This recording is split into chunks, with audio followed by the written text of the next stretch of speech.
de la Universidad de Entrenamiento de Medicina de Urgencias y Emergencias en Cuenca, y también instructor de cursos de soporte avanzado de la American Heart Association.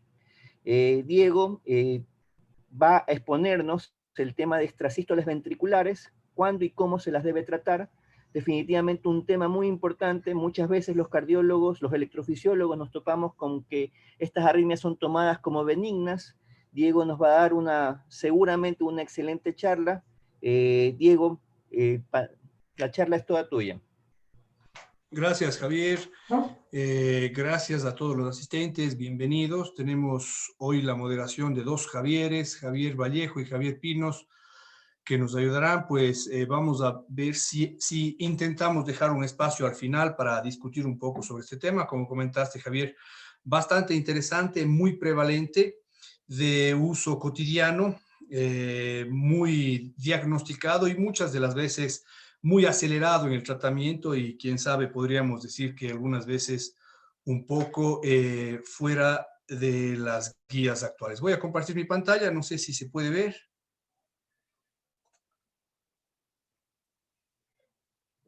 ¿Se ve? Se ve bien, doctor. Muy bien. Vamos a ver, entonces, bueno, comenzamos con la primera sesión del curso de arritmias cardíacas dentro de los cursos científicos virtuales de la Sociedad Ecuatoriana de Cardiología.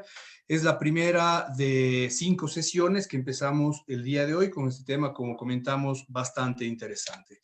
En la agenda vamos a hablar un poco de la introducción y los mecanismos de las extrasístoles ventriculares. Déjenme poner aquí un puntero. Vamos a analizar cómo realizar una correcta evaluación clínica de las extrasístoles ventriculares y de esta forma identificar y diferenciar las extrasístoles malignas de las benignas. De acuerdo a esta identificación, sabremos cuándo tratar las extrasístoles y cómo tratar las extrasístoles. Empezando, pues sabemos que las extrasístoles tienen una historia bastante amplia, casi podríamos decir, junto con la humanidad.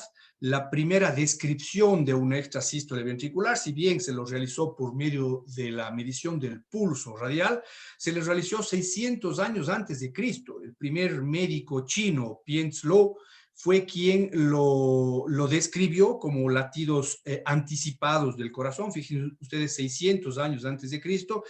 Y desde ahí, pues, hasta el día de hoy nos acompañan y creemos que va a seguir de largo esta patología. Es considerada la arritmia no sostenida más frecuente. Acuérdense ustedes del término no sostenido, es la arritmia que dura menos de 30 segundos o que no se manifiesta con inestabilidad hemodinámica. Como sabemos que hay muchos médicos clínicos generales e incluso estudiantes, intentaremos conceptualizar estos puntos, ¿no? La arritmia sostenida más frecuente, ustedes saben, conceptualmente es la fibrilación auricular, y la no sostenida es la extrasistolia ventricular. La prevalencia es bastante amplia, bastante alta, que va cuando realizamos un electrocardiograma de 12 derivaciones del 1 al 4% de la población general. Claro, la limitante del electrocardiograma es que es tomada en pocos segundos, pero si realizamos una monitorización más prolongada por 24 o 48 horas, esa prevalencia puede ir incluso hasta el 70%. Es decir, la probabilidad de que tengamos arritmias nosotros que estamos aquí hoy en día es bastante alta. Y muchas de las veces el hecho de encontrarnos arritmias ventriculares no quiere decir que haya una patología, ¿sí? Entonces, hoy en día intentaremos identificar cuándo es necesario tratar y no. Sin embargo, las extrasístoles también aumentan con casi todas las patologías cardíacas. El hecho de que haya una patología, que el miocardio comience a sufrir, aumenta el riesgo de tener extrasistolia ventricular e incluso arritmias ventriculares un poco más sostenidas como la taquicardia ventricular. Se dice, según este estudio, que el 90% de las enfermedades miocárdicas que tengan que ver con alteración del músculo cardíaco se presentan también con extrasistolia ventricular. Entonces, bastante prevalente. ¿Y qué son las extrasístoles? Pues no son más que latidos anticipados. Cuando realizamos un Holter de 24 horas, nosotros tenemos aproximadamente 100.000 latidos por día. Pues evidentemente no todos son compasados, rítmicos y regulares. De vez en cuando habrán algunos latidos anticipados que son las extrasístoles ventriculares, por eso es tan frecuente. Puede encontrarse tanto un corazón normal, como habíamos hablado, como también ser un factor de mal pronóstico, incluso del desenlace fatal en la cardiología, que es la muerte súbita. Los mecanismos de producción de las extrasístoles no diferencian de la mayoría de los mecanismos arrítmicos. El más frecuente es la actividad trigada o actividad desencadenada. Hay algunas otras mecanismos electrofisiológicos como la reentrada, mayormente en cardiopatía estructural, y la actividad, el hiperautomatismo, que en raros casos se encuentra también. La reentrada se debe principalmente a alteraciones estructurales dentro del músculo cardíaco. El representante común del mecanismo de la reentrada es la isquemia, ¿no? El infarto, la cicatriz que produce el infarto, en la cual alrededor de esa cicatriz conduce la electricidad y pues da el origen a las arritmias por reentrada. En los casos de las extrasístoles, que vamos a hablar bastante al final, denominadas idiopáticas, es decir, que no tienen una causa específica, no tienen un mecanismo estructural adyacente, la causa más común es la actividad trigada, desencadenada principalmente por una hiperactividad simpática que predispone a una alteración de los canales de calcio y a las extrasístoles, que generalmente se presentan, como vemos en el gráfico, en la fase 4 del potencial de acción transmembrana. Si esta actividad desencadenada se presenta en la fase 3 o en la fase 2, diríamos que son arritmias de riesgo, como nosotros vamos a comentar posteriormente. ¿Sí? De forma general, ¿cómo hacemos la evaluación de las extrasístoles? Este gráfico está bastante interesante dentro de las guías del 2019 de arritmias, del tratamiento de arritmias ventriculares. En caso de extrasístoles ventriculares, lo primero que tenemos que hacer es una evaluación clínica. Como todo en medicina, la evaluación clínica está por sobre todo para identificar los síntomas del paciente. Posteriormente, sabremos qué examen complementario realizaremos. Fíjense ustedes todo el arsenal que nosotros tenemos aquí. Vamos a hablar uno por uno de estos de aquí. Y de acuerdo a eso, pues podríamos identificar si es que el paciente tiene una extrasístole maligna o benigna, ¿sí? Y de acuerdo a esto, saber si es que si es que tiene una cardiopatía estructural adyacente o no, saber cómo tratamos. Básicamente esto es lo que vamos a repasar ahora en las siguientes diapositivas. ¿Sí? Dentro de los síntomas de evaluación clínica, sabemos que en el 90% de los casos de las extrasístoles, la principal manifestación son las palpitaciones. Desde el punto de vista semiológico, estas palpitaciones tienen algunas características. El paciente se queja generalmente de latidos anticipados, patadas dentro del pecho, en la garganta, que no son sostenidas. Entonces, la anamnesis tiene que ser un poco dirigida, porque el término, ustedes saben, palpitación, abarca una serie de alteraciones semiológicas importantes, ¿no? Entonces, al paciente se le debe preguntar si es que esas palpitaciones se mantienen o simplemente viene la palpitación como una patada, con un pulso extra y desaparece.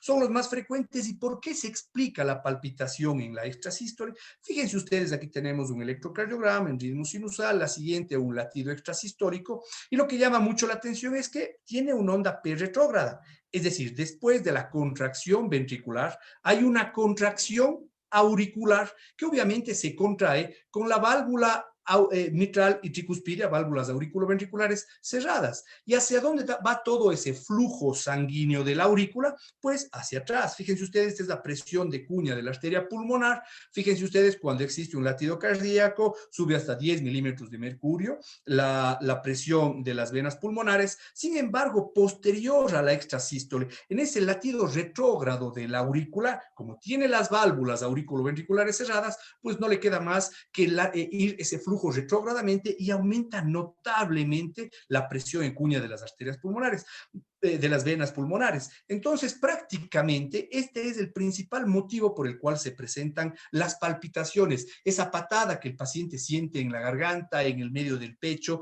etcétera. Sumado también, claro, a la irregularidad del pulso. ¿Sí? La irregularidad del pulso también tiene mucho que ver con la presencia de síntomas o no. Podríamos desglosar este tema bastante interesante y sabríamos si es que el paciente tiene más síntomas, se relaciona con la presencia de onda P retrógrada o no. Por ejemplo, en las extrasístoles interpoladas el paciente no tiene síntomas. Y vamos a ver posteriormente que si el paciente no tiene síntomas, es un signo, digamos, de mal pronóstico, porque no tiene cómo avisar, toleraría aparentemente mejor los síntomas y pues puede desencadenar uno de los efectos colaterales de las extrasístoles, como vamos a ver, que es la taquicardiomiopatía. Entonces, el síntoma más frecuente, las palpitaciones. Sin embargo, los pacientes podrían presentarse también con mareo o lipotimia, es decir, si el paciente con extrasístoles diagnosticada ya se presenta con esta clínica de hipoperfusión cerebral como mareo y lipotimias, tendremos que prender ya un foco amarillo. Tenemos que estar alertas porque podría tratarse de alguna arritmia ya sostenida y que podría tener eventualmente el riesgo de algún desenlace fatal. Y obviamente si tiene síncope, es una alarma muy importante de una arritmia ventricular de mal pronóstico que tendríamos que estar bastante alertas. Entonces los síntomas van desde las típicas y clásicas palpitaciones hasta síntomas de bajo gasto cardíaco que tenemos que estar alertas. Dentro de la evaluación ya de los exámenes complementarios, el más importante, obviamente, como en todas las arritmias cardíacas, por más de 100 años, viene siendo el electrocardiograma, que hoy vamos a ver si le sacamos jugo a esta evaluación electrocardiográfica. Posteriormente, mis queridos colegas Javieres nos ayudarán con algunos detalles de este tema. ¿Qué hacemos en el electrocardiograma? ¿Cuál es la función básica del electrocardiograma? Básicamente dos funciones. La primera, en el electrocardiograma debemos identificar si el paciente tiene alguna cardiopatía estructural o no. Pues sabemos, si, como toda arritmia que se presente con cardiopatía estructural, tiene relativamente peor pronóstico que el paciente que no tenga cardiopatía estructural. Y la segunda, la segunda función del electrocardiograma es evaluar las características propias de las extrasístoles que vamos a ver a continuación. Entonces, si existe o no cardiopatía estructural, entre múltiples alteraciones, pues nosotros pusimos algunos ejemplos aquí. Fíjense ustedes, si un paciente nos llega con extrasístoles y además nos presenta aquí, podemos discutir posteriormente, bloqueo de rama izquierda. Fíjense ustedes que electrocardiográficamente es el principal representante de la disfunción ventricular, eventualmente con alguna sobrecarga auricular izquierda, podemos hablar que ese extrasístole puede tener un mal pronóstico, puede asociarse a una cardiopatía estructural. Lo mismo aquí en ciertos grados de hipertrofia ventricular, que puede ser secundario a cualquier alteración valvular o hipertensiva, eventualmente congénita, pues también tenemos que tener una consideración especial. Lo mismo en casos, por ejemplo, vean ustedes, de áreas inactivas. Fíjense ustedes, tenemos una onda Q en D2, en D3 y en ABF que nos puede hablar de algún infarto previo. Las extrasístoles, si se relacionan a esta área necrótica, podríamos hablar de unas extrasístoles secundarias al infarto. Como habíamos hablado previamente, el representante común de las reentradas son la miocardiopatía isquémica debido a esa fibrosis, ¿no? Y en algunos casos, incluso dándole un análisis bastante específico del electrocardiograma, podríamos ver incluso algunas alteraciones mínimas, como en este caso, que hablamos de una displasia ritmogénica del ventrículo derecho, las principales alteraciones del ST, B1, B2, B3, incluso si prestamos mucha atención, tenemos la presencia de onda épsilon, etcétera. Entonces, el electrocardiograma es bastante importante. Además de analizar las extrasístoles que vamos a continuación, es muy importante analizar de forma global y saber si existe cardiopatía o no, que claro, de acuerdo a las características de todo el electrocardiograma, sabremos qué opción tenemos a continuación dentro de los métodos complementarios. Ya en torno a las características de las extrasístoles, como repetimos, hay muchos estudiantes, médicos clínicos que he presenciado que hay mucha confusión conceptual. Vamos a hablar de algunos conceptos para poder hablar el mismo idioma posteriormente. Una de las primeras características que debemos analizar de las extrasístoles es la morfología. Si son si tienen una sola morfología o varias morfologías, llamamos mono o polimórficas. Por ejemplo, aquí vemos que es una misma morfología que se repite. Ya en el trazado inferior podemos ver que tenemos una extrasístole de polaridad positiva, posteriormente polaridad negativa, incluso otras características que vamos a ver a continuación, que ya le hace diferente. Y como vamos a ver después, mientras mayores morfologías tengamos, mayor es el riesgo de esta arritmia y podríamos hablar de una arritmia que no sería tan benigna. Entonces, el punto número 1, saber si es que es polimórfica o monomórfica. Acuérdense siempre, para poder analizar esto, debemos por lo menos tener unos 6 segundos del trazado electrocardiográfico. En algunos casos, incluso, sugiero yo a mis estudiantes tener hasta 10 segundos cuando vemos alguna irregularidad dentro del ritmo cardíaco. El segundo punto es evaluar la relación de la extrasístole con el ciclo previo. Es decir, en qué situación se encuentra en la diástole. Por ejemplo, aquí tenemos una extrasístole que respeta la onda T, incluso tenemos un gran periodo diastólico aquí y se presenta posteriormente la extrasístole. Es decir, está al final de la diástole, podríamos hablar que es una arritmia telediastólica. En este caso ya está al final de la onda T, fíjense ustedes, podríamos hablar que esta extrasístole es mesodiastólica y claro, si es que se presenta encima de la onda T, el riesgo es bastante alto, como vamos a ver después. Hablamos que son extrasístoles precoces en la diástole, protodiastólicas y evidentemente el riesgo es de que esta arritmia se pueda sostener, es decir, pasar a más de 30 segundos por medio de la taquicardia ventricular ya y obviamente podría causar inestabilidad hemodinámica.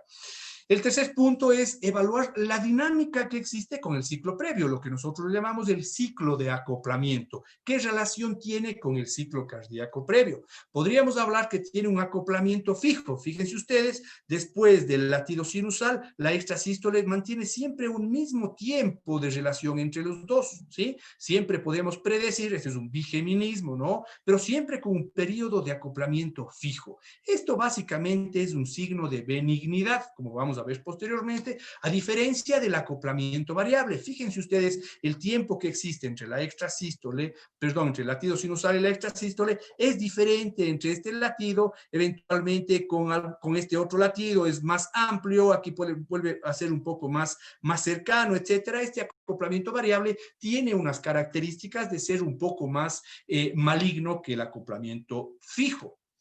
En cuanto a la presentación de las extrasístoles, estas se pueden presentar aisladas, únicas, aisladas dentro de un trazado electrocardiográfico que obviamente tienen un mejor pronóstico que, por ejemplo, las extrasístoles que se presenten en conjunto, dos seguidas, que nosotros llamamos las extrasístoles en pares, porque son un par de extrasístoles y claro, habría, solo por viéndole al ojo, podríamos ver que esta tiene un peor pronóstico que la extrasístole aislada.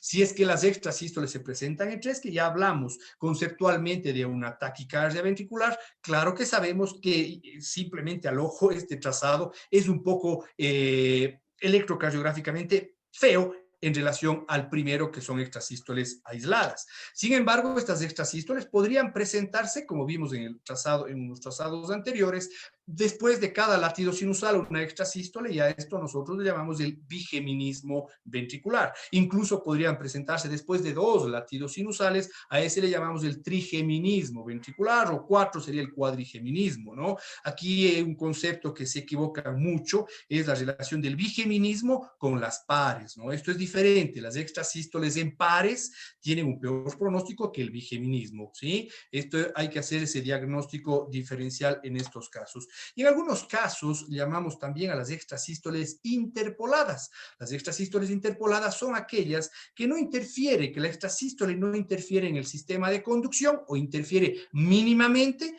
y pues no altera el ciclo cardíaco. Son esas extrasístoles que no causan lo que nosotros llamamos la pausa compensatoria, que vamos a ver después. A lo máximo alteran parcialmente el nódulo sinusal. Ustedes pueden ver que el intervalo PR posterior a la extrasístole aumenta un un poquito, eso se llama conducción oculta, es típico de la extrasístole interpolada. Entonces, cuando hablemos de extrasístole interpolada, es esta la manifestación electrocardiográfica. Y claro, esta, como no tiene una onda P retrógrada, como habíamos visto en el gráfico de los síntomas, esta extrasístole trae menos síntomas al paciente, el paciente generalmente no acude al médico, resiste, aparentemente mejora las extrasístoles porque no tiene síntomas, y son los casos que a largo plazo podrían desencadenar en la taquicardia, miopatía o la disfunción ventricular inducida por taquicardia, ¿no? Entonces, son conceptos que se tienen que tener en consideración bastante importantes.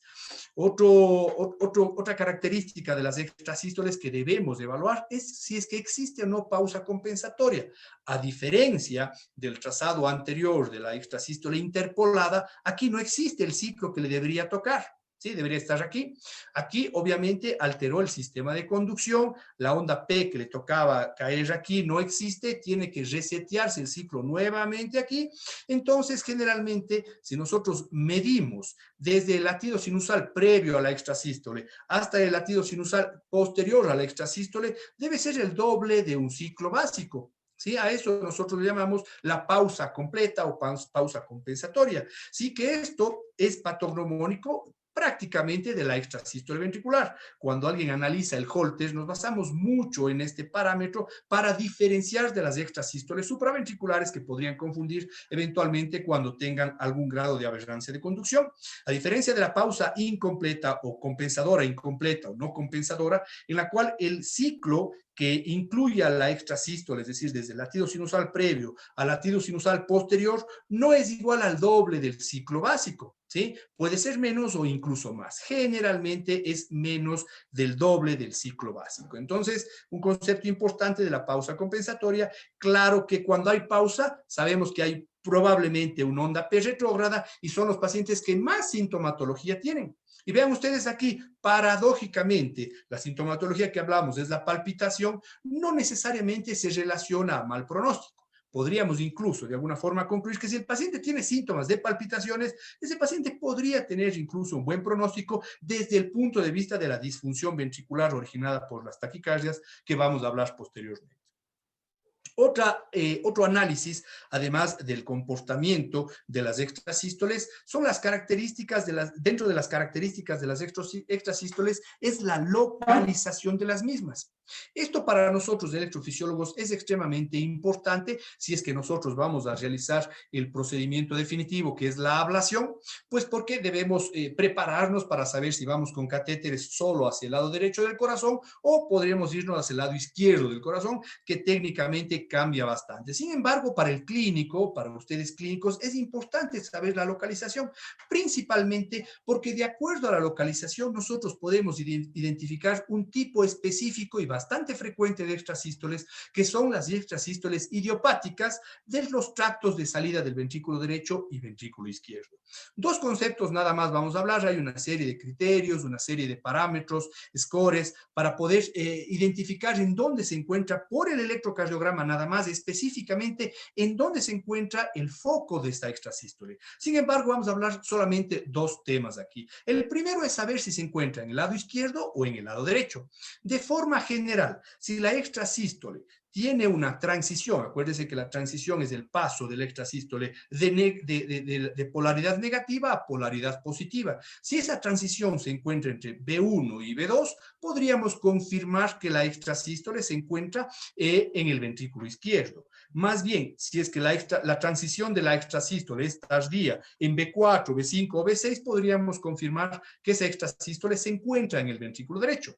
El problema sería cuando la transición se encuentra en B3. Para eso usamos algunos scores, este índice TZ, de Yoshida. Quien quiera profundizar un poquito más, podríamos hablar de esto. Es una relación entre la transición del latido sinusal con el latido de la extrasístole, nos da un poco de información adicional. Pero de forma general saben ustedes que transición en B1, B2 es izquierdo, transición de B4 para adelante es derecho, transición en B3 nos da un poquito de duda, hay una serie de scores que nosotros deberíamos saber si esa transición, o el índice de TZ, esa relación, perdón, esa resta de la transición del extrasístole menos la transición del ritmo sinusal es mayor a 1, se encuentra en ventrículo derecho, y si es menor a 0 en ventrículo izquierdo. Podrían ver detalles, está la referencia aquí, pero de forma general sabemos que la transición nos ayuda a ver si es que la arritmia está al lado derecho o al lado izquierdo. Y la otra situación, para poder identificar este porcentaje importante de extrasístoles ventriculares, que son las idiopáticas, que se originan aquí en el tracto de salida del ventrículo derecho o en el tracto de salida del ventrículo izquierdo, en la parte superior del corazón, para eso nosotros tenemos que analizar las derivaciones inferiores. Acuérdense ustedes del concepto del vector que se acerca, se grafica positivo, vector que se aleja, se grafica negativo. Si es que la extrasístole se origina en el tracto de salida y yo estoy analizando las derivaciones inferiores o diafragmáticas de 2, de 3 y ABF, estas, si se origina en el tracto de salida, serían notoriamente positivas en las derivaciones inferiores. Entonces, son esos dos parámetros que nosotros tenemos que evaluar, sobre todo cuando queramos identificar este porcentaje importante de extrasístoles, que son las idiopáticas del tracto de salida del ventrículo derecho, de los ventrículos tanto derecho o izquierdo, que se asocia generalmente a pacientes sin cardiopatía estructural y muchas de las veces bastante sintomático, tienen un muy buen pronóstico y el tratamiento puede ser muchas veces diferente al tratamiento de los pacientes con cardiopatía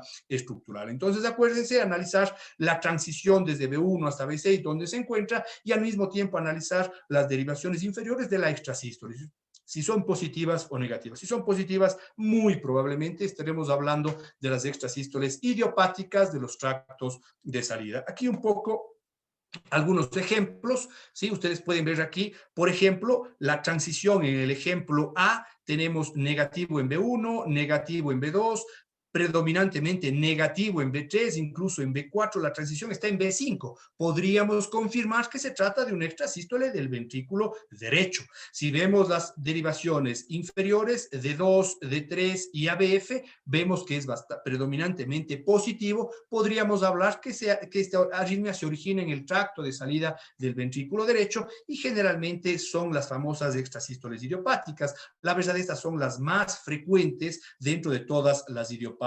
Lo mismo podríamos analizar aquí. En B1 vemos que es negativo, en B2 comienza a hacerse positivo, la transición está entre B3, pero más hacia B4 podríamos hablar que también se encuentra en el ventrículo derecho, D2, D3 de ABF positiva, también en el tracto de salida del ventrículo izquierdo. Fíjense ustedes el ejemplo F, a diferencia de los que aquí acabamos de hablar, en B1 se encuentra prácticamente positivo, es decir, ya comienza con la transición en B1. Entonces, podríamos confirmar que se trata de un extrasístole del ventrículo izquierdo. D2, D3 y ABF se encuentran predominantemente positivos, podríamos hablar que es una extrasístole que se origina en el tracto de salida, pero del ventrículo izquierdo. Eso es lo que nosotros debemos dominar por ahora. Hay una serie de detalles en relación a unos cambios para saber en qué parte exacta se encuentra de los tractos de salida, pero es importante identificar, porque estas extrasístoles de los tractos de salida, en la gran mayoría de las veces, no se asocia a cardiopatía, como vamos a ver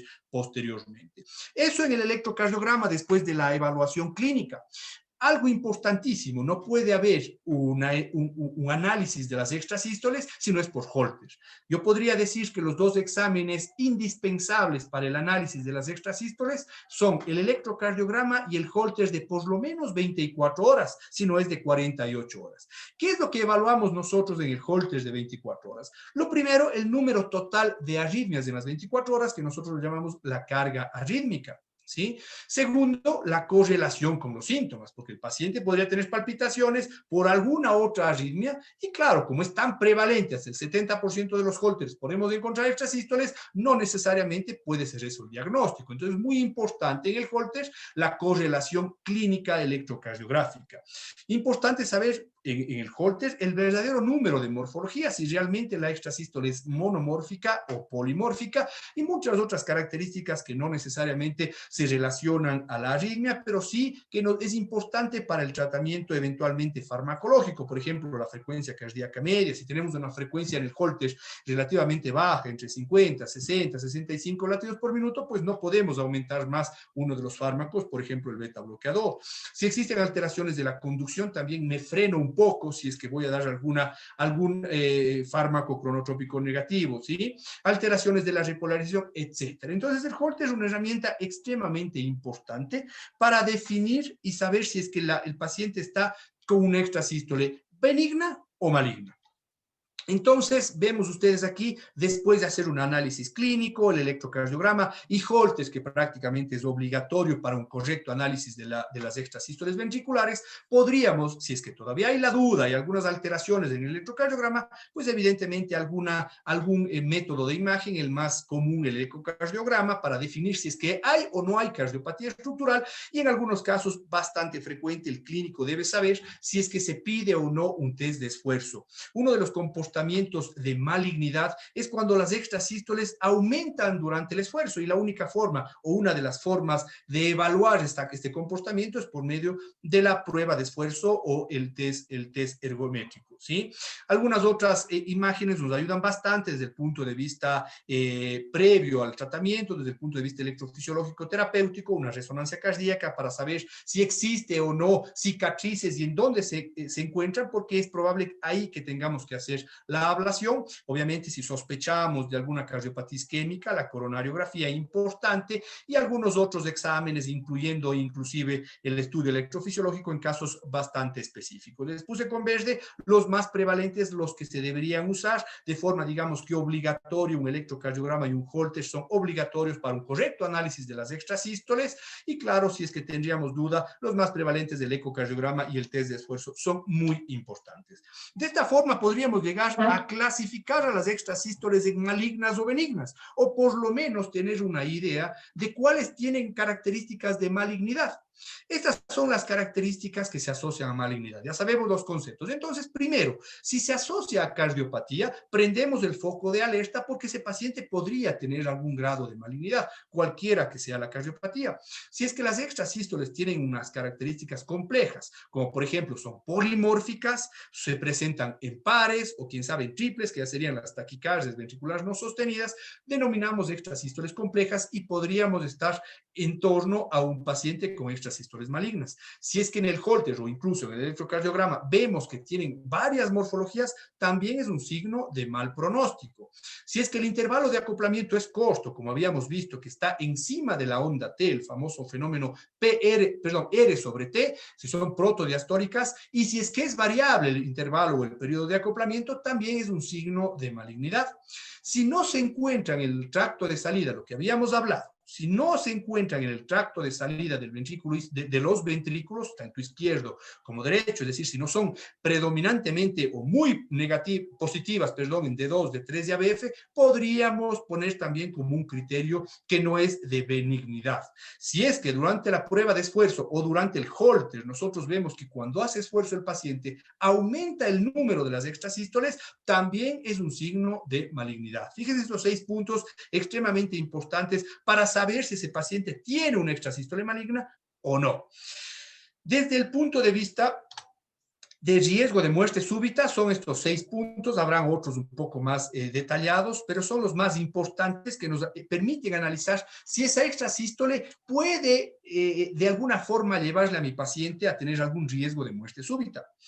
Estas otras 4 características son características que no les consideramos de benignidad, pero no por riesgo de muerte súbita, sino más bien por un riesgo de la miocardiopatía inducida por arritmias. Es un concepto que se describió ya por más de 2 décadas, que cuando existen arritmias cardíacas muy prevalentes, por ejemplo, las extrasístoles cardíacas más de 10.000 en 24 horas, es decir, una carga arrítmica aproximada del 10%, sabemos que tenemos alrededor de 100.000 latidos, si existen 10.000, pues uno de cada 10 latidos son extrasistólicos, son latidos anormales, traen muchas alteraciones, consecuencias, principalmente a nivel de los canales iónicos, y esto hace que la fibra miocárdica se desgaste y caiga en una insuficiencia cardíaca inducida por la taquicardiomiopatía. Hoy en día hablamos ya de una etiología nueva, así como es la cardiopatía isquémica, cardiopatía valvular, cardiopatía hipertensiva, que todas estas pueden traer una disfunción ventricular. Las arritmias bastante prevalentes, bastante frecuentes, como la fibrilación auricular o las extrasístoles, ventriculares también son una etiología de disfunción ventricular.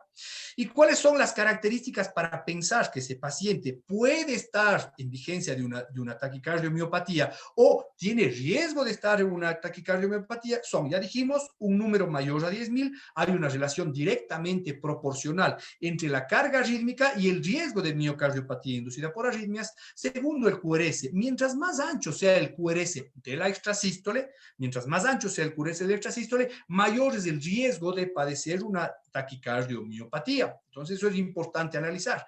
Como habíamos hablado, las extrasístoles interpoladas, como no causan síntomas de palpitaciones, el paciente no acude al médico y acudirá generalmente cuando ya tenga expresada esta taquicardiomiopatía. Entonces, muchas de las veces, la clínica que habíamos hablado previamente, podría presentarse incluso debutar con insuficiencia cardíaca, síntomas de insuficiencia cardíaca. Y obviamente cuando el paciente es asintomático, cuando no tiene esa famosa P retrógrada, no le da ese latido generalmente en la garganta, ese paciente no siente nada, lo mismo que la interpolada, podría llegar a la taquicardiomiopatía. Estos 10 puntos son muy importantes que debemos nosotros analizar posterior a la realización de un examen clínico adecuado, electrocardiograma y un Holter, ¿sí?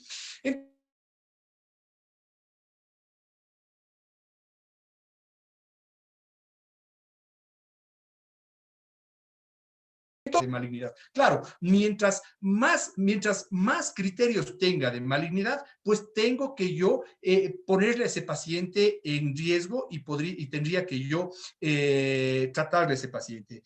¿Sí se me oye bien? Me sale que el internet es inestable. ¿Sí se oye, no? Se cortó por un momento, doctor, pero se escucha bien. Bueno, estábamos hablando de que ese criterio, cuando un paciente tenga criterios de malignidad, debe ser tratada esa extrasístole, y en otros casos, cuando tengamos riesgo de taquicardiomiopatía o cuando sospechemos que la insuficiencia cardíaca, que la disfunción ventricular izquierda sea secundaria a las arritmias cardíacas. De forma general, son en estos dos casos en los cuales hay que tratar las arritmias cardíacas, y sumamos un tercero, que es en el caso de que el paciente tenga muchos síntomas. Como cualquier situación en medicina, no podemos dejar al paciente con síntomas. Si tiene síntomas, independientemente que sea benigna o maligna, ese paciente debe ser tratado. ¿Cómo iniciamos el tratamiento de las extrasístoles? Primero, cambios en el estilo de vida. Claro, los estimulantes cardíacos obviamente deben ser inhibidos, como por ejemplo el consumo exagerado de alcohol, el tabaco, el sedentarismo, que es el acúmulo de catecolaminas, el insomnio, el mal dormir, incluso el apnea del sueño, se relacionan a extrasístoles. El estrés, pues bien, hoy en día no es tan fácil de quitar el estrés, pero si se puede, pues es una fuente también de flagrante de las extrasístoles, y obviamente disturbios hidroelectrolíticos en pacientes en los cuales tengan riesgo, como por ejemplo pacientes renales, pacientes que tengan alguna otra alteración endocrinológica, metabólica. Un parámetro importante es del café y los derivados. Posteriormente podríamos discutir, pero a mí me llegan frecuentemente casos de pacientes con extrasístoles e incluso de otras arritmias a los cuales se les prohíbe notoriamente y permanentemente el café. Muchos de mis pacientes son de la vecina provincia de Loja, una provincia cafetera, a los cuales si se les suspende el café a estos pacientes, pues es como suspendernos a nosotros el mote. Es algo bastante importante. Y vamos a ver qué evidencia tenemos en relación al café y derivados con las arritmias ventriculares.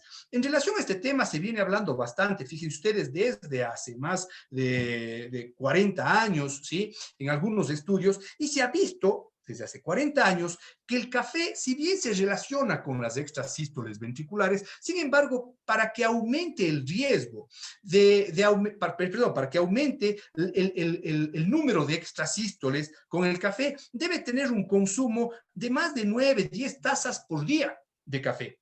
Es decir, si un paciente toma 1, 2 o 3 tazas, tiene el mismo riesgo de no haber tomado nada de café.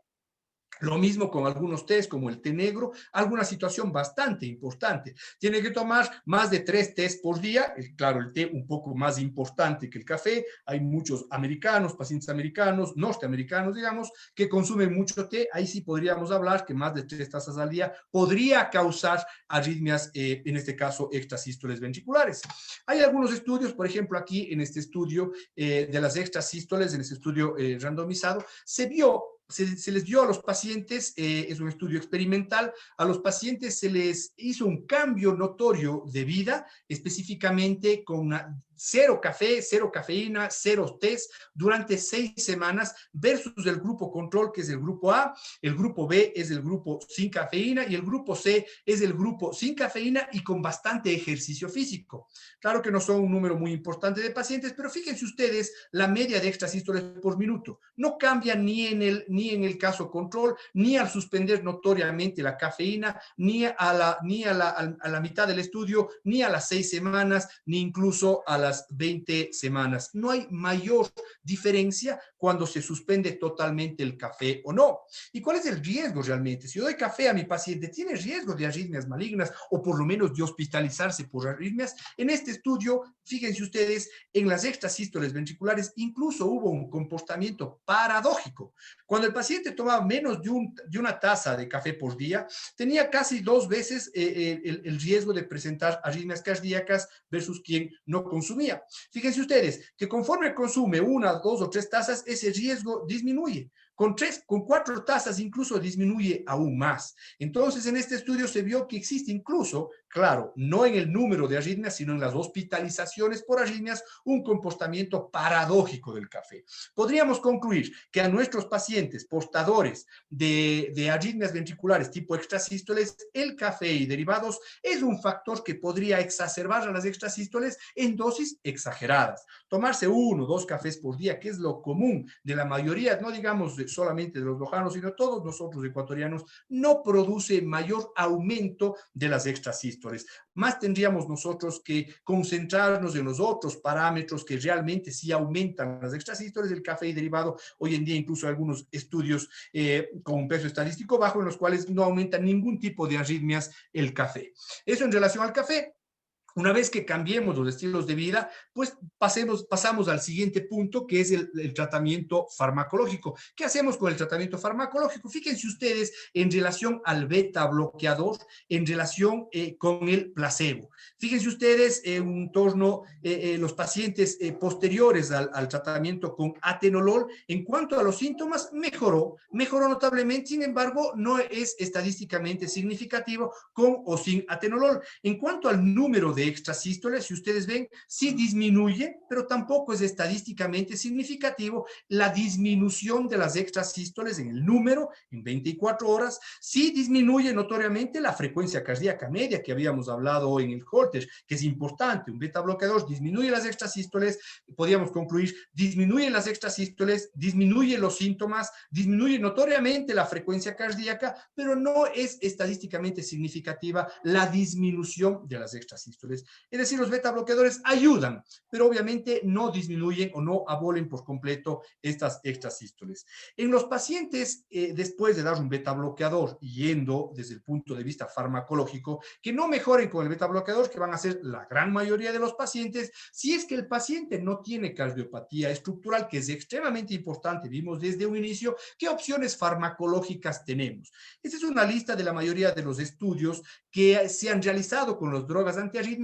La gran mayoría de estos son del siglo pasado, incluso en la época del boom de las drogas antiarrítmicas. Y fíjense ustedes que una de las drogas que realmente reduce las extrasístoles es la flecainida. Reduce incluso el 91% de las extrasístoles ventriculares. Lamentablemente en nuestro medio nosotros no tenemos la flecainida. Sí tenemos ¿cuál? La propafenona. ¿Cuál es el poder de reducción de la propafenona? Aproximadamente el 42%. Fíjense en este estudio que compararon propafenona, metoprolol y verapamilo. Fíjense ustedes, claro que la propafenona, la que tenemos aquí, reduce un 42%, claro, mucho más que el beta bloqueador, más que el calcio antagonista, con diferencia estadísticamente significativa, pero reduce. Tendríamos una opción farmacológica, la propafenona. Pero sabemos que todas las drogas antiarrítmicas, especialmente del tipo 1, no podemos usar en cardiopatía estructural. ¿Qué nos queda en cardiopatía estructural? Ya también en el siglo pasado se estudiaron por medio del estudio CAST y CAST-2 el uso de los antiarrítmicos tipo 1, como la flecainida, ¿sí? En canide, y estos fármacos aumentan la mortalidad cuando estemos en casos de pacientes con cardiopatía estructural.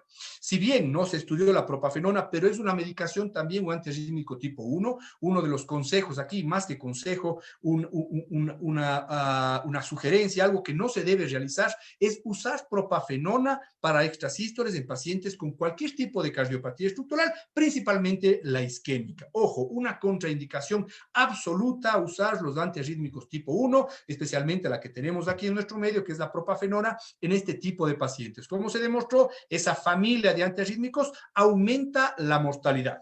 Lo mismo, bueno, en caso de los pacientes con cardiopatía, con disfunción ventricular, principalmente isquémicos, fíjense ustedes qué pasa con el beta bloqueador. Claro, el beta bloqueador en isquémicos es indispensable en pacientes con disfunción ventricular y más que todo, si es que es isquémico, es indispensable. El beta bloqueador tiene que estar en el arsenal terapéutico del paciente, es mejor que el control, obviamente, pero fíjense ustedes aquí la famosa amiodarona versus el control. Reduce, pero no reduce significativamente. Entonces, esto es importante tomarlo en consideración. Claro que en cardiopatía estructural solo nos quedan los beta bloqueadores y la amiodarona, ¿sí? La amiodarona reduce, obviamente, reduce el número de arritmias. Sin embargo, no es una droga muy usada porque la amiodarona no reduce, no tiene nada que ver con mortalidad. Y el último punto es la ablación. ¿Qué tenemos en relación a la ablación hoy en día? Este estudio bastante interesante, publicado ya en el 2014, evaluó el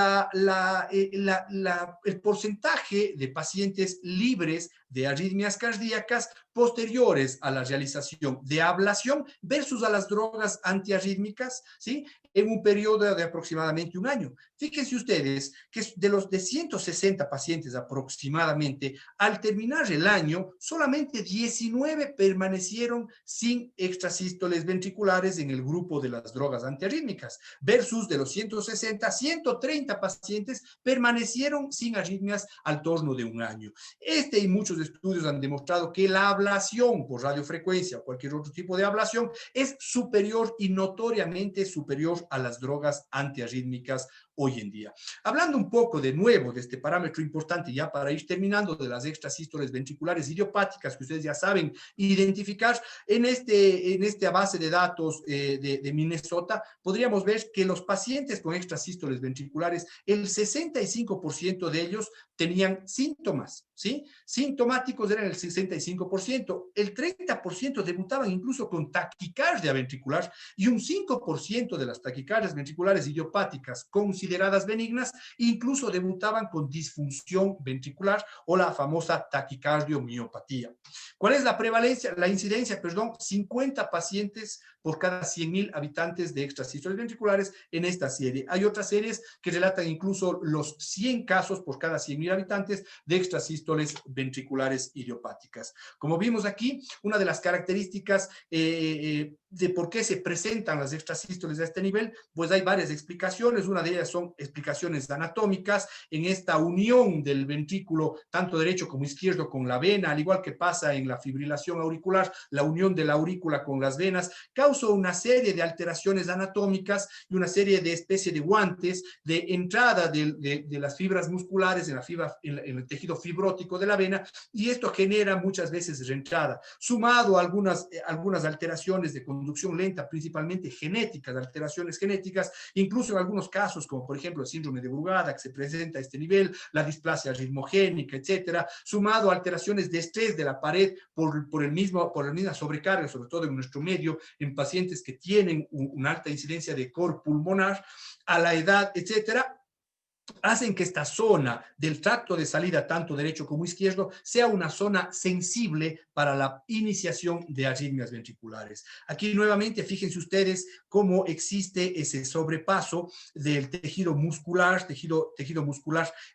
miocárdico en el tejido fibroso, estos sleeves, estos dedos de guante, que existen en la unión de la vena con el tejido miocárdico, y esto generalmente pues se asocia muchas veces a estas arritmias ventriculares. Fíjense aquí nuevamente en el infundíbulo podemos ver cómo las fibras musculares, algunas se encuentran longitudinales y otras transversales. Esto da inicio a una de las mayores, de las formas de arritmias, como dijimos, de las reentradas. Entonces, a nivel de los infundíbulos son áreas que predisponen a las arritmias ventriculares. Claro, las extrasístoles ventriculares idiopáticas, como vimos, en un 5% de los casos, si no hacemos nada, van a llegar a la disfunción ventricular. La primera descripción de disfunción ventricular o taquicardio-miopatía la realizó este autor ya en el 98, tenemos 20 años, un poco más, hablando de este tema.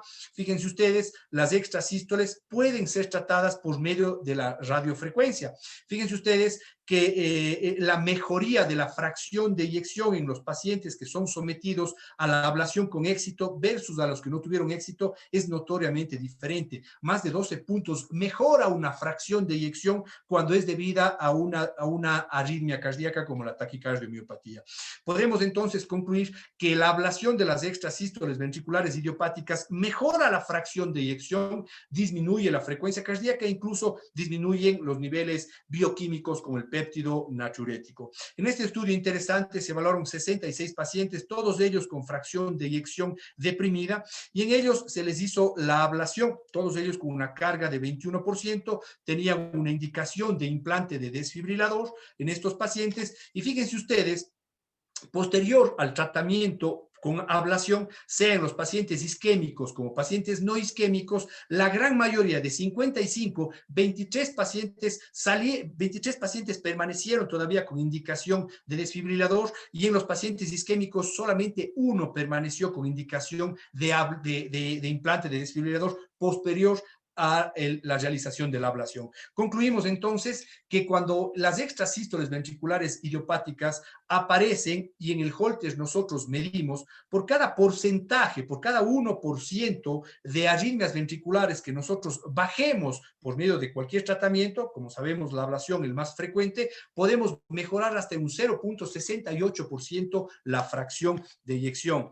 ¿Y cuál es la carga arrítmica con la cual yo indico la ablación? Fíjense ustedes, han habido una serie de estudios en los cuales difieren un poco de la carga arrítmica, pero nosotros podríamos indicar la ablación de las extrasístoles ventriculares cuando existe nuevamente más de un 10% de carga arrítmica, deberíamos indicar nosotros la ablación. Ya hay estudios, el primer estudio publicado a finales del año pasado, con 300 pacientes, se vio que el hecho de disminuir las extrasístoles ventriculares idiopáticas incluso mejora mortalidad. Es decir, ya hablamos que la ablación por radiofrecuencia de estas extrasístoles mejora mortalidad notoriamente. ¿Y cuánto mejora la mortalidad? Fíjense ustedes, si comparamos nosotros, bueno, viendo aquí el estudio anterior, tenemos una reducción, fíjense ustedes en dónde estábamos, una reducción incluso del 40% de muerte, de mortalidad en estos pacientes, muy parecido, incluso mejor a la mayoría de los estudios en insuficiencia cardíaca, incluyendo los IECA, beta bloqueadores, que sabemos que reducen cerca también del 40% de mortalidad. Para terminar entonces las extrasístoles ventriculares idiopáticas, ¿cuáles son las indicaciones? Estas tres primeras son las que nosotros tenemos que redundar, y nos dice las guías de ahora del 2019, en los pacientes con síntomas frecuentes de extrasístoles ventriculares que se originen en el tracto de salida del ventrículo derecho, con corazón estructuralmente normal, la ablación por catéter es recomendada, incluso por sobre el beta bloqueador o la propafenona. Es decir, que nosotros, si es que tratamos con propafenona a un paciente, no estamos cumpliendo las guías. Pacientes con extrasístoles ventriculares, claro, que tengan criterio de tratamiento, que tengan un número mayor a 10,000, la indicación 1 con nivel de evidencia B es el tratamiento por medio de ablación. También en los pacientes sintomáticos que se originen en el tracto de salida del ventrículo derecho, en los cuales no toleren la droga, cualquier medicación, sea beta bloqueador o una droga antiarrítmica, o que el paciente prefiera realizarse la ablación, es una indicación también 1. Y en los pacientes con síntomas secundarios ya taquicardia, pues obviamente también la indicación es la ablación. Así es que nosotros no indicamos ablación en un paciente que ya sabemos analizar que viene del tracto de salida, sobre todo del ventrículo derecho, estaríamos yendo en contra de las guías a nivel mundial. Solo para terminar, un caso para que vean, este caso lo hicimos el día de ayer, una mujer, la verdad, una chica, una niña de 15 años con síncopes de repetición, precedidos de palpitaciones. Este es el electrocardiograma. Si ustedes analizan, vemos que es negativo en B1, hay una transición ya en B3, ¿sí? Una transición en B3 que comienza a positivizarse en B2. Durante el estudio electrofisiológico, fíjense las taquicardias que hacen del mismo foco. Este paciente, el síncope, podríamos confirmar que se debía a estas extrasístoles. Procedimos a la ablación, se originaba en una de las cúspides aórticas. Aquí está el mapeo por medio de rayos X, el mapeo anatómico que podríamos discutir con mis colegas y el electro final de la paciente, pues sin ningún tipo de medicación, curada la paciente por el resto de la vida. Concluyendo, las extrasístoles ventriculares son muy frecuentes, tienen un comportamiento heterogéneo. Podrían ser extrasístoles benignas, podrían ser extrasístoles malignas, podrían ser extrasístoles con varios comportamientos semiológicos, con síntomas diferentes. Es indispensable una evaluación exhaustiva previo al tratamiento. Debemos saber en quién tratar y en quién no. El hecho de que haya un extrasístole o un electrocardiograma no necesariamente incluye o nos quiere decir que debemos tratar. Y existen varias estrategias de tratamiento, pero la más eficiente demostrada hasta la actualidad y que tenemos en nuestro medio con una buena experiencia es la ablación por cualquiera de los métodos. Radiofrecuencia es la más usada. Con esto terminamos. Doy paso a ustedes, colegas, para iniciar este tiempo de preguntas, discusiones, si es que hubiera. Javier Pinos y Javier Vallejo. Bueno, Diego, ante todo felicitarte por la presentación, recordarle a los participantes, a los que están viendo la charla, que pueden compartir sus preguntas o sus dudas por medio del chat. Yo te voy a empezar con dos preguntas, Diego, para aclararnos un poquito el panorama, sobre todo a los cardiólogos clínicos, a los médicos jóvenes que se están formando. ¿Cuál es el momento que el cardiólogo clínico debe decir, bueno, este paciente tiene que verlo el electrofisiólogo? Bueno, yo diría, de acuerdo a las características y a las habilidades de cada uno, si la persona, si es que yo le realizo el Holter, podría un médico clínico, un cardiólogo clínico, o un médico clínico general realmente pedir un Holter, analizar el paciente. Si en un Holter vemos que tenemos menos de 100 extrasístoles, menos de 500, incluso menos de 1000, ese paciente tiene un bajo riesgo. Si la persona, el médico, analizó el electrocardiograma y el electrocardiograma tiene estos criterios de benignidad, yo creería que el paciente, y es asintomático, el paciente ni siquiera requeriría tratamiento. Por el contrario, extrasístoles, por más que tenga o no tenga síntomas en un Holter mayor a 10.000, debe ser analizado por un electrofisiólogo, creo yo, ¿sí? Si es que se asocia a cardiopatía estructural, también debería ser tratado por un médico con experiencia. Entonces, de acuerdo a este análisis, el médico clínico podría pedir un Holter, podría esperar tener el resultado del Holter y de acuerdo al número de extrasístoles, derivarlo o no al médico especialista, en este caso al electrofisiólogo. Bien, Diego, aquí hay una pregunta, pregunta Fabricio, si la ablación se realiza por radiofrecuencia o por crioablación. Bueno, la experiencia que tenemos aquí es con radiofrecuencia. De hecho, al ser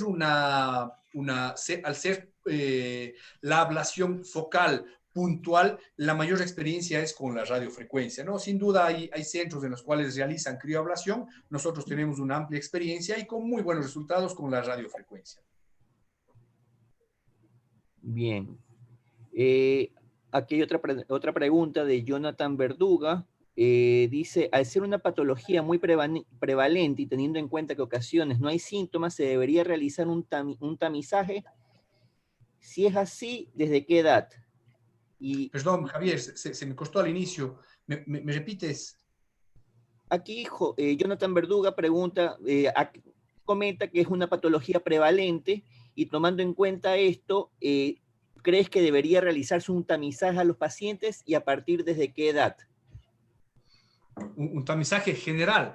Yo creería que un electrocardiograma es importante en los pacientes. De hecho, hay centros en los cuales el profesor Brugada, por ejemplo, en su visita aquí a Cuenca, nos decía que en la comunidad de él, a todo niño se le realiza por lo menos un electrocardiograma, porque sabemos que pueden haber las extrasístoles asintomáticas y aparte de las extrasístoles, muchas otras alteraciones podrían ser diagnosticadas solo por un electrocardiograma. En relación a las extrasístoles, realizar un tamizaje de forma general no creo que sea prudente, no se ha hablado del tema, no hay ningún estudio sobre el tema de un tamizaje general. Yo creería que tenemos que basarnos principalmente en la clínica del paciente, como todo en medicina, y claro, si es que hay sospecha, por ejemplo, de un paciente sin clínica, de cansancios, que no haya ninguna causa, podríamos buscar también las extrasístoles. Pero de forma general, un tamizaje a la población no creo que sea prudente, porque vamos a encontrar lo que habíamos hablado, una prevalencia muy alta, ¿sí? Vamos a encontrar estos hallazgos y pues nos vamos a inclinar a querer tratar algo que puede ser considerado incluso normal. Bien. Diego, respecto a tu approach, cuando recibes al paciente, digamos que tienes un paciente asintomático, pero tiene más de 10.000 extrasístoles en un holter, ¿cómo inicias? ¿Propones directamente la ablación pensando que en algún momento puede hacer taquicardiomiopatía o lo vas siguiendo o lo medicas? ¿Cuál sería tu abordaje? Bueno, primero, sabemos que la medicación depende mucho, ¿no? Si es un paciente de una corta edad, dejarle con medicación para el resto de su vida es bastante complicado, ¿no? Es bastante complicado, hay que ponerse en el lugar del paciente. Pero lo primero que tenemos que hacer, como mencionamos aquí, es descartar causas reversibles. Por ejemplo, algo muy común que personalmente hemos tenido experiencia es el apnea del sueño. Se asocia mucho a extrasístoles. El sobrepeso, sedentarismo, el consumo de alcohol, el tabaco, se asocia a extrasístoles. Entonces, número uno es disminuir, intentar quitar todas las causas potencialmente reversibles en estos pacientes, ¿sí? Si es que a pesar de quitar las causas reversibles, está, como tú dices, al borde de los 10.000. Si el paciente es asintomático, sinceramente yo podría esperar un poco más si es que es asintomático. Si es que es sintomático, yo indico ya la ablación. Claro que habría que hacer un seguimiento porque si en algunos casos, si es que, como habíamos visto, si el QRS del extrasístole es corto, si tiene un periodo de acoplamiento fijo, telediastólico, pues podríamos esperar. El paciente es asintomático, no tiene mayor problema, de acuerdo a la edad haríamos una prueba de esfuerzo, a ver cuál es el comportamiento. Si se inhibe durante el esfuerzo, el paciente podrá tener una vida prácticamente normal, haciéndole un acompañamiento, un seguimiento, para ver si es que no hace una de las complicaciones que es la taquicardiomiopatía. Si está en ese borde, yo esperaría, sinceramente. No sé ustedes. ¿Qué dice Javier? Doctor Diego, primero buenas noches y excelente charla. Creo que fue muy completa y abarcó todo el tema especialmente para los cardiólogos clínicos. En realidad, doctor, aquí estaba viendo algunas preguntas. Hay bastantes inquietudes en cuanto al paciente con cardiopatía estructural y el paciente sin cardiopatía estructural. ¿Cuál sería el abordaje en este tipo de pacientes? Me parece que sería interesante la temática o hablar sobre el papel de la resonancia magnética. Si divide aguas la resonancia magnética o un paciente con cardiopatía estructural. Tenemos aquí una pregunta sobre un paciente con veino compactado, por ejemplo, y que presenta mucha extrasistolía ventricular. Tendría que también hacerse ablación. ¿Cómo se manejaría ese tipo? No sé si podemos hacer un resumen más o menos para dividir las aguas entre paciente con cardiopatía estructural y paciente sin cardiopatía estructural, que no sería un manejo similar. Claro, no, sin duda, no, para nada similar, ¿no? Si el paciente tiene cardiopatía estructural, incluso desde el punto de vista técnico, cambia un poco el panorama, la indicación. Hoy en día incluso se hace ablación de arritmias cardíacas, incluso sin cardiopatía estructural, como por ejemplo cardiopatías o canalopatías, como por ejemplo síndrome de Brugada, ¿sí? Depende mucho del tipo de la cardiopatía, ¿no? Depende mucho del tipo de la cardiopatía, sin embargo, en cualquier tipo, la ablación es superior a las drogas antiarrítmicas. Eso tenemos que saber. Como usted mencionó, la resonancia juega un papel extremadamente importante hoy en día. La resonancia nos ayuda a no solamente saber si es que existe un foco estructural, una fibrosis que puede estar causando la extrasístole, sino también nos ayuda a determinar muchos otros parámetros y hacer esa división de aguas en cardiopatías mínimamente estructurales, incluso en casos de fibrilación ventricular. La fibrilación ventricular se debe a mínimas fibrosis que solamente son detectables por medio de la resonancia. Entonces, la resonancia juega un papel amplio, bastante importante. En relación al miocardio no compactado, Yesenia Quesada es la mamá de un paciente nuestro que por lo visto siempre está viendo nuestras charlas, pues les mando un abrazo. El hijo de Yesenia tiene realmente un miocardio no compactado y creo que la duda va por ahí, pero este paciente no tiene ninguna arritmia. Pero en casos de arritmias, en caso de pacientes, por ejemplo, que tengan desfibrilador, fíjense ustedes, que tengan desfibrilador y que tengan taquicardias frecuentes, la ablación tiene un papel muy importante, superior a cualquier droga antiarrítmica, ¿no? Entonces, de forma general, Javier, la resonancia ayuda y muchísimo para detectar esos casos que aparentemente por electro o por eco no tienen cardiopatía estructural. Nos orienta incluso a la etiología de esa cardiopatía y nos ayuda inclusive al tratamiento clínico. Nos tiene algunos casos que nos ayudan mucho. Divisor de aguas, la resonancia, de acuerdo con usted. Un tema interesante es las extrasístoles de la vía de salida del ventrículo derecho, que a veces uno tiene bastantes dudas en que si ese paciente simplemente es una extrasistolía idiopática, típico de paciente joven, o esa extrasístole obedece a alguna cardiopatía de base, por ejemplo, en nuestro medio lo que se ve bastante, una displasia del ventrículo derecho, una cardiopatía ritmogénica, una sarcoidosis. Entonces, me parece que por ese lado también, cuando el electrofisiólogo, cuando el cardiólogo tenga esa duda, creo que la resonancia magnética también tiene un papel importante para dividir las aguas y para saber que el tratamiento va a ser obviamente diferente, ¿no? Doctor Diego, otra pregunta también.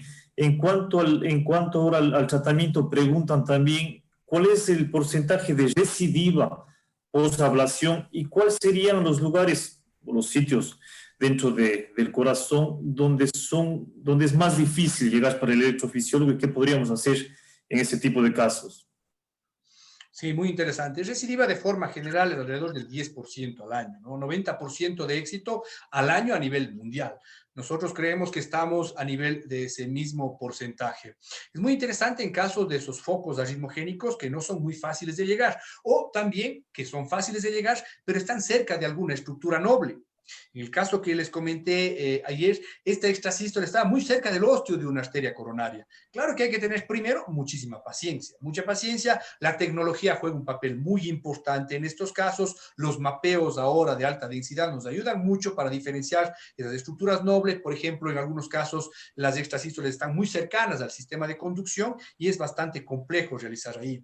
Desde el punto de vista técnico y en la experiencia personal, tenemos muchos problemas, por ejemplo, con las arritmias idiopáticas, inclusive originadas en los músculos papilares. No sé, Javier Vallejo, si ha tenido experiencia. En estos casos, pues la tecnología también nos juega a favor, ¿no? El eco intracardíaco nos ayuda mucho para llegar a esos puntos que son difíciles técnicamente de llegar solamente por el mapeo tridimensional o la fluoroscopía, ¿no?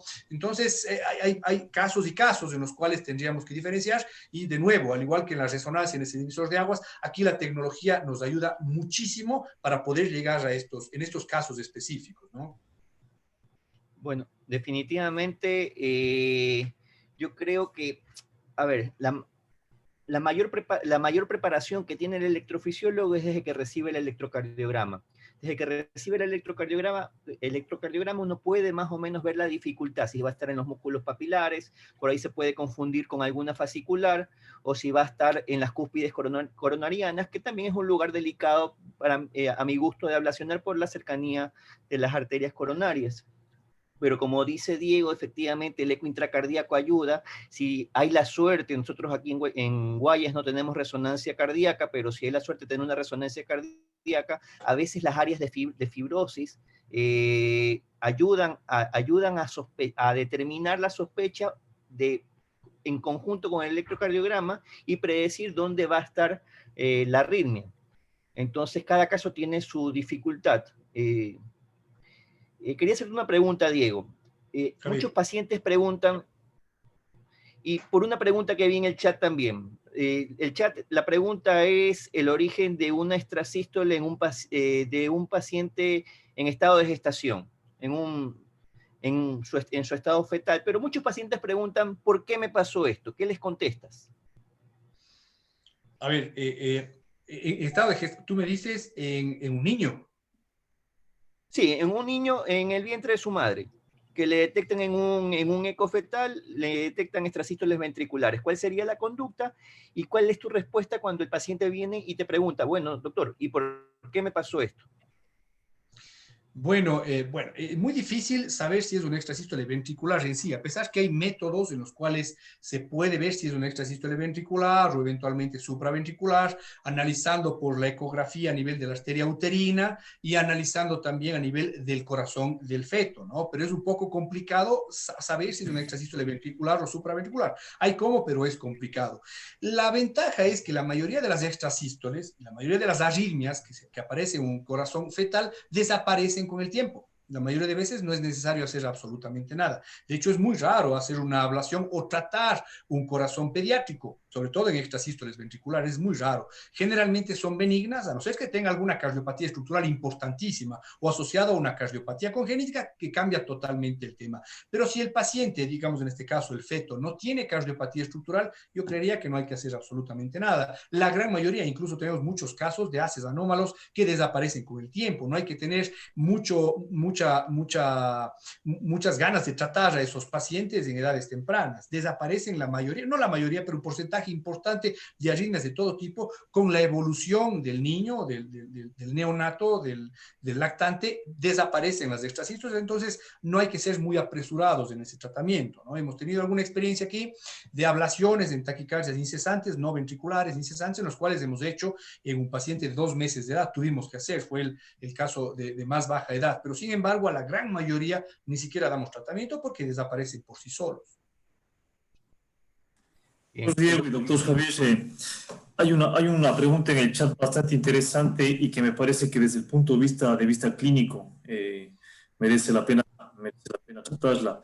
Es el tema de la ergometría, como usted mismo lo dijo durante la charla, doctor Diego, el valor de la ergometría para analizar, para evaluar las características o el comportamiento de las extrasístoles. Nos pregunta aquí un colega sobre el valor del test ergométrico y si desaparecen durante el test de esfuerzo, durante el pico del esfuerzo, siempre van a ser benignas.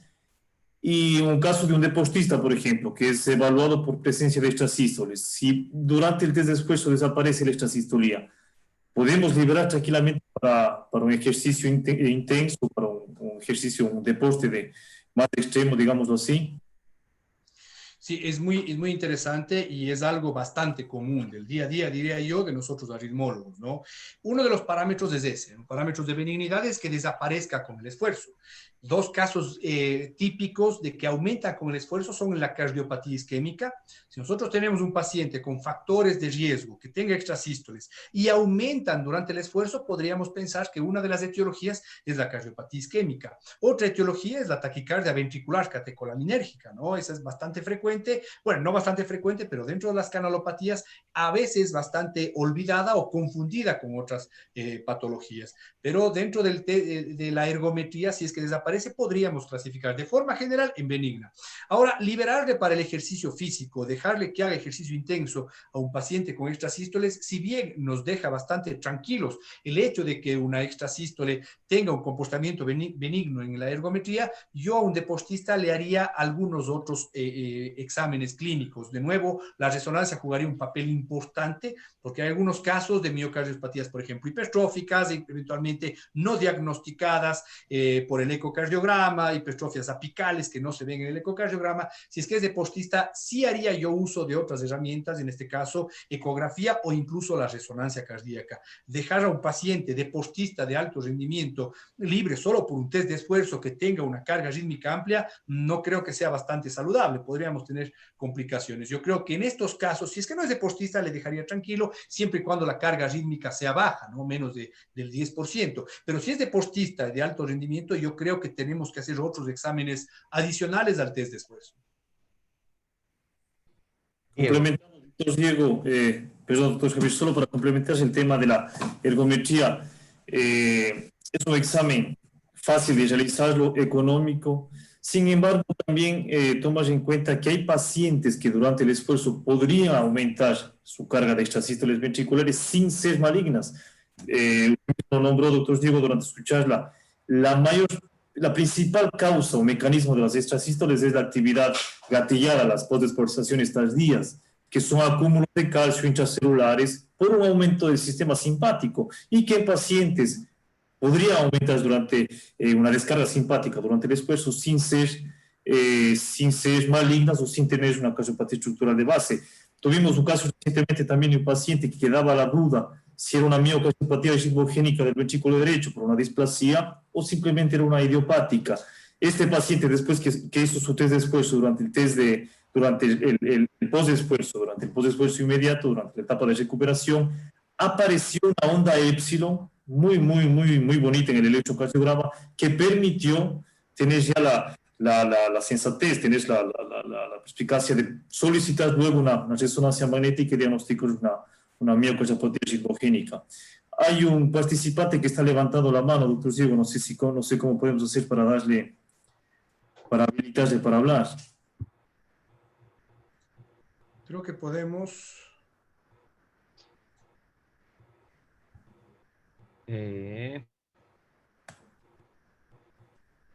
No sé si Luis está ahí.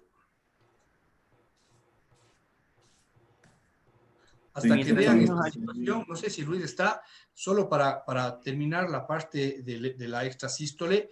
Claro que en algunos casos, por la descarga adrenérgica, podría aumentar el número de extrasístoles. Sin embargo, continúan siendo extrasístoles benignas, es decir, respetan el periodo de acoplamiento, generalmente no se presentan con polimorfismos desde el mismo foco, máximo harán tal vez un bigeminismo o un par, pero cuando se presentan con taquicardia ventricular o eventualmente con polimorfismos, disminuye el periodo de acoplamiento, hay que tener mucho en consideración cardiopatía estructural, especialmente isquémica, ¿no? La isquémica es el comportamiento típico que aparece en taquicardias incluso polimórficas o polimórficas con promedio de una morfología durante el test de esfuerzo, ¿no? Eso es importante. No sé si Luis está ahí, que nos puede ayudar con... Ahí lo habilité al doctor Patricio Serrano. Perfecto. No sé si lo conoces. Creo que tiene que prender el micrófono. A ver si se lo puedo activar. Buenas noches. Ahí sí. Buenas noches, ¿me escuchan? Sí. Diego, en primer lugar, felicitaciones, excelente, todo muy claro. Yo quiero hacerte solamente una pregunta. Háblanos algo de la parasístole ventricular como factor pronóstico de taquicardia ventricular. La tan olvidada parasístole que antes nos insistían, por un lado. Y por otro lado, hoy en día tenemos muchos pacientes que tienen taquicardia sinusal, alrededor de 120, 130, pero sinusal. ¿Qué droga utilizamos? ¿Utilizamos los beta bloqueantes, drogas tipo 1A, etcétera? Esas dos preguntas te quiero hacer. Una vez más, felicitaciones. Bueno, la parasístole no es más que focos ectópicos, generalmente por entrada, que se manifiestan ordenadamente después de algunos ciclos, generalmente múltiples, de un ritmo sinusal. Igual, tiene el mismo comportamiento, ¿no? El valor predictivo, una vez más entrando a la parte, sobre todo en cardiopatía isquémica, y nos estábamos olvidando en el test ergométrico, sobre todo en la fase de recuperación, también hay que tomarle en consideración el aumento de estas sístoles en la fase de recuperación. El pronóstico es igual de acuerdo al número de patologías del foco en donde se encuentra, etcétera. En cuanto a la taquicardia sinusal, si bien no tiene mucho que ver con el tema ahora, sin embargo es muy importante. Taquicardia sinusal habría que ver qué tipo es, ¿no? Hay básicamente 3 tipos de taquicardia sinusal. La taquicardia sinusal apropiada o secundaria a alguna situación, sea alguna situación incluso desde estrés a alteraciones endocrinológicas. La taquicardia sinusal inapropiada, en la cual se descarta cualquier patología de base o cualquier causa reversible. En esos casos, el tratamiento de base es el beta bloqueador. Como tratamiento también coadyuvante está la ivabradina, ayuda bastante en los casos de taquicardia sinusal inapropiada. Y el último es la taquicardia sinusal por entrada sinoauricular. En esos casos, el tratamiento es ablación. Entonces, habría que identificar qué tipo de taquicardia es. La gran mayoría de las veces es taquicardia sinusal apropiada. Hay alguna causa, algún factor reversible que podríamos, sin necesidad de tratamiento farmacológico o invasivo, poder tratar, no solo con cambios eventualmente del estilo de vida. Es un tema muy interesante que en una de las sesiones posteriores vamos a tratar este tema de la hiperactividad simpática. Me parece que en la siguiente sesión hablaremos justamente del tema de la hiperactividad simpática. Incluso Javier, creo que usted está en un tema de estos, Javier Espino, ¿no? Pero es muy interesante que tendremos una sesión solamente de este tema, que es muy, muy, muy importante. Diego, quería acá resumir un par de preguntas. Acá el doctor Joffrey Rodríguez pregunta cuál es el porcentaje de éxito de estas ablaciones, y me parece que el doctor Quispe, creo que se complementa con otra pregunta, es si que el paciente debe mantener algún tratamiento antiarrítmico en el postprocedimiento. Bueno, como habíamos hablado, el éxito es alrededor del 90%, ¿no? En cuanto al tratamiento posterior, en teoría, nosotros quitamos por completo, ¿no? Si es que nos fue bien en el procedimiento de extrasístoles ventriculares, nosotros suspendemos totalmente los antiarrítmicos. Sé y conozco de centros que mantienen el antiarrítmico con una ventana muy similar a la fibrilación auricular. A veces se confunde, ¿no? En algunos casos, como en la fibrilación auricular, mantenemos antiarrítmico por algunos meses en la ventana, de 1 a 3 meses, pero en las arritmias ventriculares, si fue con éxito demostrado, pues nosotros suspendemos totalmente los antiarrítmicos. No habría necesidad si es que ya inhibimos el foco principal de las extrasístoles, ¿no? Bien. Diego, otra pregunta. Con esto de la epidemia de COVID, ¿te ha aumentado el número de consultas por paciente que tenga este tipo de arritmias? Te soy sincero, en mi caso personal, no hemos tenido mucha experiencia con COVID, ¿no? La verdad, no he tenido casos arrítmicos de COVID, sé que muchos colegas han tenido, sé que principalmente por la literatura, en los casos en los que haya habido algún grado de miocardiopatía, de miocarditis, perdón, se quedan con algunos focos, ¿no? Con algunos focos fibróticos que podrían desencadenar arritmias ventriculares, pero personalmente no tengo mucha experiencia, no sé, en Guayaquil creo que había algunos casos que habían comentado. Javier. Nosotros hemos tenido un aumento de lo que es taquicardia sinusal inapropiada, síndromes Brady-Tachy. He visto un par de extrasístoles que me queda la duda si la tenían antes, y con todo esto de la paranoia, con el realizarse un electrocardiograma, son hallazgos electrocardiográficos, pero sí hay un aumento de las tasas de arritmias post-COVID. Bueno, la taquicardia sinusal es la más común, ¿no? Eso sí sabemos, está descrito que la taquicardia sinusal es la más común post-COVID, ¿no? Pero ventriculares no creo que haya habido mucho.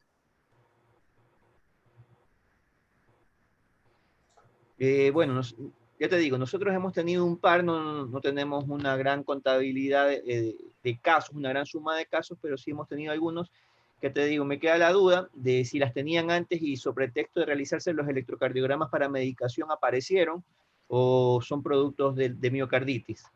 Nada, está de esperar que empiece a salir la literatura y los números. Claro, no conocemos mucho, ¿no? Todavía es incierto. Uh-huh. Doctor Diego y doctor Javier, aprovechando ya con el tiempo que nos queda un poco, hemos hablado un poco de lo que es la extrasistolía idiopática. Vámonos ahora al tema de la extrasistolía en el paciente que tiene una cardiopatía estructural, paciente isquémico, postinfarto, con una miocardiopatía. Existen ocasiones en que estos pacientes tienen algún grado de disminución de afectación de su fracción de eyección, y en el seguimiento uno ve un aumento en el número de extrasístoles, que aumenta generalmente el 10 al 15%. Sin embargo, el paciente tiene una cardiopatía estructural, paciente isquémico, por ejemplo. En ese caso, ustedes en su práctica clínica, ¿qué recomendarían? ¿Qué es lo que hacen? ¿Ese paciente es susceptible de ablación, o simplemente la extrasístole es secundaria a su enfermedad estructural y debemos simplemente manejarla con fármacos? ¿O podría también ser una causa de esa afectación, de esa mayor afectación de la fracción de eyección que generalmente realizan en su práctica médica, y que nos recomendarían? Javier, ¿quieres intervenir? Bueno, nosotros lo que hacemos es primero ver el pretest del paciente. Si es un paciente que tiene alto riesgo de tener alguna cardiopatía estructural, por prevalencia cardiopatía isquémica, nos enfocamos primero al tratamiento de la cardiopatía isquémica, revascularizar al paciente si es necesario, tratar de mejorar el tratamiento, llegar al tratamiento óptimo para insuficiencia cardíaca, y hay que salvar el caso de que pueden haber pacientes que tengan arritmias ventriculares idiopáticas a pesar de tener corazón enfermo, y pacientes que tienen arritmias ventriculares propias del corazón enfermo. Si el paciente tiene una fracción de eyección baja, a pesar del tratamiento médico óptimo, nosotros le damos preferencia al dispositivo. Centros de más experiencia realizan una ablación primero antes del dispositivo y luego le colocan el dispositivo. Dependiendo de la carga arrítmica, 10%, 5% a veces, nosotros planteamos una ablación cuando vemos demasiada carga arrítmica, cuando el paciente tiene un resincronizador que no nos permite llegar encima del 95% de resincronización, más o menos para tratar de resumir un poco el gran grosso de pacientes. Es importante, solo acotando, que si bien en una cardiopatía isquémica, el ejemplo que pone Javier, con disfunción ventricular, obviamente el primer tratamiento es beta bloqueador, por sobre todo, ¿no? Pero en algunos casos, si bien no es la causa de la disfunción ventricular, pero sí es un factor coadyuvante para empeorar la función ventricular, las extrasístoles, ¿no? Y el hecho de en estos pacientes tratar la extrasístole de la forma en la que sea. Primero, claro, el beta bloqueador, si es que no mejora con el beta bloqueador y ya está totalmente revascularizado, no hay ninguna otra causa, pues la extrasístole es un motivo por el cual puede persistir esa disfunción ventricular. Como habíamos hablado en alguna sesión anterior, nunca se debe considerar a la fracción de eyección persistentemente o establemente baja si es que no anulamos un factor muy importante, reversible, que son las extrasístoles. Es lo mismo que en la misma cardiopatía isquémica, si es que no revascularizamos no va a mejorar. Si es que existe una carga arrítmica en cualquier etiología superior al 10% y que esa fracción de eyección no mejora, muy probablemente sea la extrasístole la que le esté causando y tiene que desaparecer, ¿sí? Y claro, sabemos que la herramienta más eficiente es la ablación, así que en esos casos sí orientaría hacia la ablación. Otra cosa importante que comentaste, Javier, es la coexistencia de extrasístoles o arritmia ventricular idiopática en pacientes isquémicos. Hemos tenido un par de casos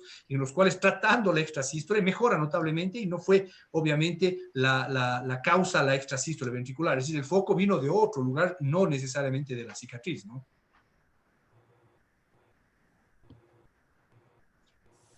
No sé, Javier, si satisfacimos tu pregunta. Excelente, excelente, doctor. Generalmente son las dudas que aparecen en medio en los cardiólogos clínicos, ¿no? Sí, que siempre nos llegan. ¿Será que este paciente isquémico tiene sus extrasístoles por su infarto simplemente, o es que está, como dijo el doctor Diego, empeorando su fracción de eyección, empeorando su cardiopatía por las mismas extrasístoles? Entonces, me parece que fue conversado bastante bien y la duda fue resuelta.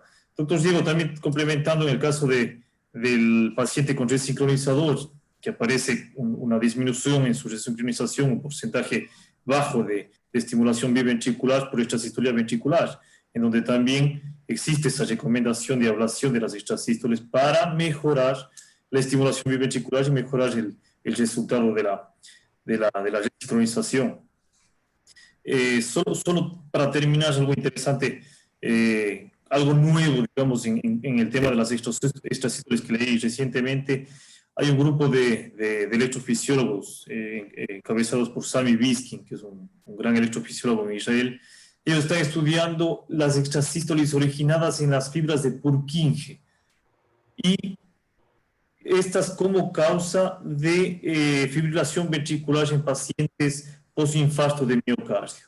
Es bien interesante estos hallazgos nuevos, digamos, en este mundo de las extrasístoles, en donde pacientes entre el quinto y séptimo día por irritación, que ellos llaman por irritación, por enfermedad de estas fibras de Purkinje, pueden aparecer extrasístoles con acoplamiento bastante corto y que podrían ser causa de fibrilación ventricular.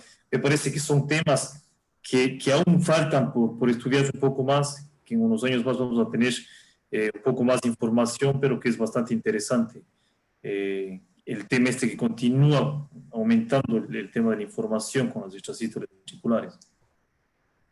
Es realmente un tema interesante la fibrilación ventricular idiopática, ¿no? Que sabemos que ya no es idiopática, se origina muchas de las veces en el tejido de conducción y puede ser ablacionado, ¿no? Y se manifiesta por esas extrasístoles que habíamos hablado, muy precoces, ¿no? En la diástole, Javier, esas extrasístoles que se montan sobre la onda T y generalmente de QRS estrecho, ¿no? Son las típicas extrasístoles malignas que se originan, que desencadenan la fibrilación ventricular idiopática. Y de hecho, la resonancia ayuda justo para ver estos focos fibróticos mínimos y la ablación, pues, es una estrategia importante. Sí, efectivamente, ¿no? Se está buscando, también el grupo de Heisager está trabajando mucho en este tema de ablaciones de fibrilación ventricular, sobre todo enfocándose en el grupo en las fibras de Purkinje, en los músculos papilares. Generalmente una extrasístole que viene del músculo papilar se cree que es muy proclive a generar fibrilación ventricular. Inclusive, hace poco vi una charla del doctor Fermín García que hablaba de que estos pacientes que tienen áreas de fibrosis en los músculos papilares, que tienen múltiples moteados, son pacientes que él ya les recomendaría, a pesar de ser pacientes jóvenes sin muchos factores de riesgo, la posibilidad de colocarse un desfibrilador.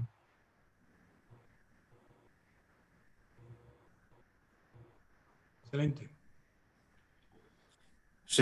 Repolarización precoz y síndrome de Brugada, que se está aumentando bastante el tema ese, estudiando bastante el tema de extrasístoles o enfermedad de las fibras de Purkinje, que ya quedaría de lado lo idiopático y se está empezando a observar que sí existen, ¿verdad? Parecería que sí existe una base estructural que sea la causa de eso y que podría tratarse con la ablación, ¿no?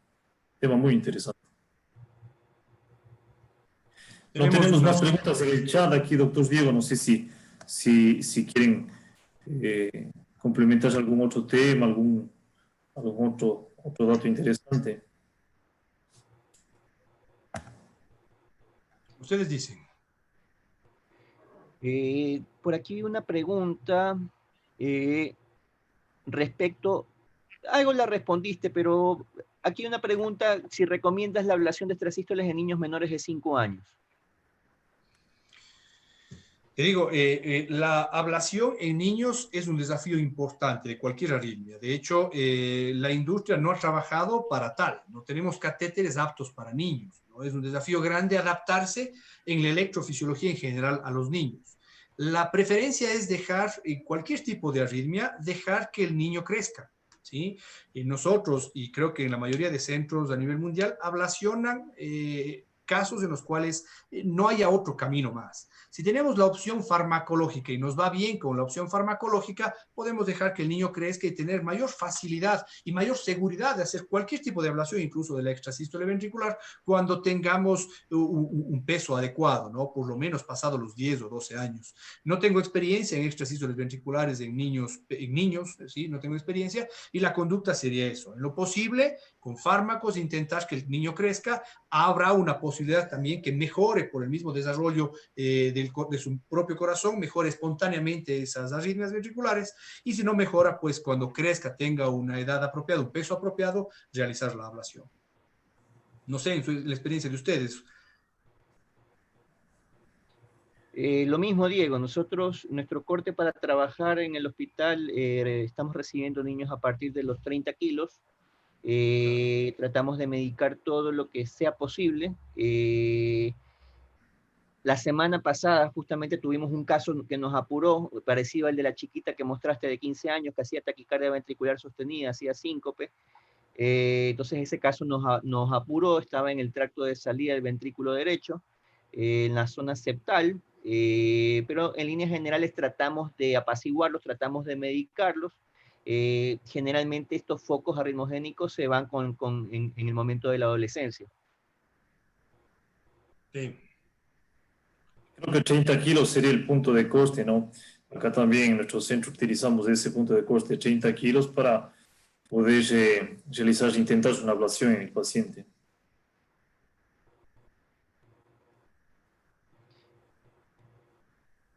¿Y con qué medicas a estos chicos, Diego? ¿Cuál es tu approach?